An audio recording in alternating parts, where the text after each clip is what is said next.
কথা হচ্ছে পথে যাচ্ছে দুই বন্ধু, এক বন্ধুর আরেক বন্ধুর গলা ধরে, এই বন্ধু এদিকে আয়। বলি আজকে ওই রায় দিঘিতে জানিস তো কীর্তন আছে, নামযজ্ঞ হচ্ছে, সেখানে প্রভুর নামগুলো কীর্তন হবে, যাবি রে শুনতে?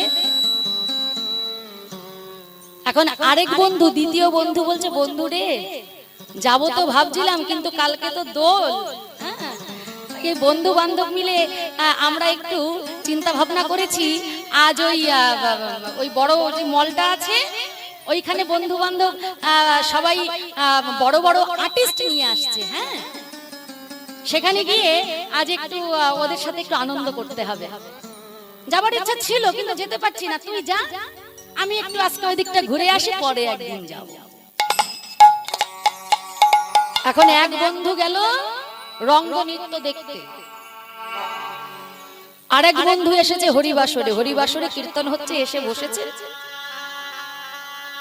এখন বসেছে বাবা কীর্তন বাসরে, কিন্তু বসে মনে মনে চিন্তা করছে, প্রতিদিনই তো কীর্তন শুনি, আজকে একটু বন্ধুর সাথে একটু রঙ্গনৃত্য দেখতে গেলে ভালোই হতো। কি জানি না কি হচ্ছে, কে না এসেছে, কত বড় নামি দামি শিল্পী না এসেছে, ওখানে গেলেই ভালো হতো, খাওয়া দাওয়াটাও ভালো হতো,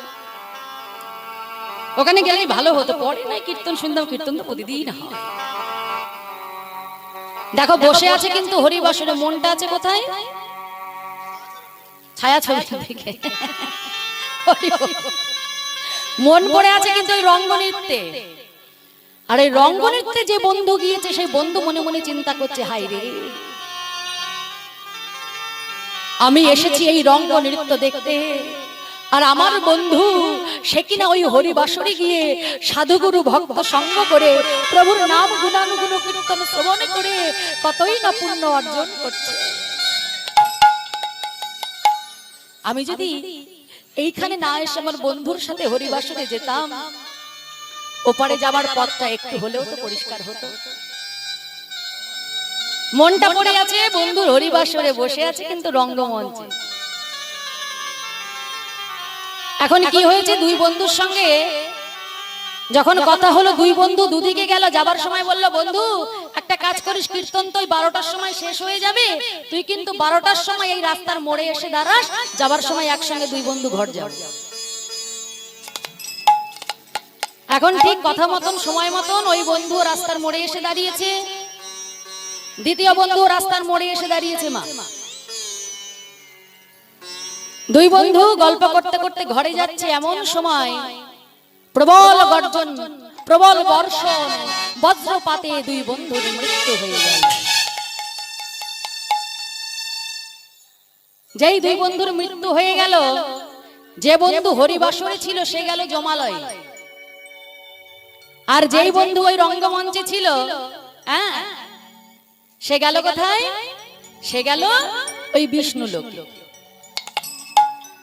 এখন বিষ্ণু লোকে যাওয়ার পরে ওই বন্ধু চিন্তা করছে, প্রথম বন্ধু গেল জমালোকে, দ্বিতীয় বন্ধু গেল বিষ্ণু লোকে। এখন যেই বন্ধু জমালোকে গেছে সেই বন্ধু বলছে, যমরাজ আমি এলাম যমলোকে আর আমার বন্ধু গেল স্বর্গলোকে, কিন্তু মৃত্যু তোমাদের দুজনের একসঙ্গেই হয়েছে, তাহলে দুজনের জায়গা আলাদা হলো কেন? বলে, মৃত্যুর আগে তুমি ছিলে হরিবাসরে, কিন্তু তোমার মন ছিল ওই রঙ্গনৃত্যের মঞ্চে।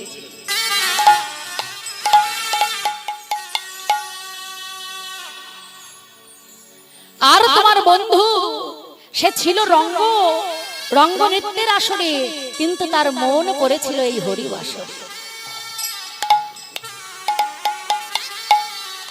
তাই তোমরা যখন ঘরে ফিরছিলে, তোমার বন্ধুর মনের মধ্যে একটাই চিন্তা হচ্ছিল, হায় রে আজ যদি আমি নৃত্য দেখতে না গিয়ে হরিবাসরে আসতাম, না জানি আমার ওপারে যাবার রাস্তাটা পরিষ্কার হয়ে যেত। আর তুমি মনে মনে চিন্তা করছিলে, আমি হরিবাসরে না গিয়ে বন্ধুর সাথে একটু নৃত্য দেখতে গেলেই ভালো হতো। আর এমন সময় দৈবক্রমে তোমাদের দুজনের মৃত্যু হয়ে গেল। তাই তুমি এলে জমালোকে, তোমার বন্ধু গেল স্বর্গলোকে, কারণ